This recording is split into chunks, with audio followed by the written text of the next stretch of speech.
এতিয়া চোৱা আমাক দিয়া আছে যে সাম অফ জিৰ'ছ ইজ 5 গতিকে সাম অফ জিৰ' যদি আমি কি বুলি ধৰোঁ চোৱা যে আলফা প্লাছ বিটা বুলি কওঁ তেতিয়াহ'লে কিমান দিয়া আছে চোৱা 5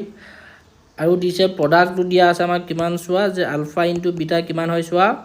6 গতিকে যিটো আমাক কোৱাড্ৰেটিক পলিনমিয়েল তাক আমি কিদৰে লিখিব পাৰোঁ চোৱা যে x square minus alpha plus beta into x plus alpha into beta equal কি হ'ব পাৰে 0 বা আমি কি লিখিব পাৰোঁ x square minus alpha plus beta মানে আমাক কিমান দিয়া আছে চোৱা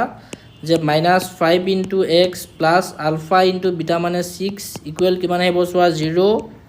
গতিকে আমি কি পাম চোৱা যে x স্কুৱেৰ মাইনাছে মাইনাছে প্লাছ 5x প্লাছ 6 ইকুৱেল কিমান আহিব চোৱা 0 গতিকে যিটো আমাৰ অপশ্যন আছে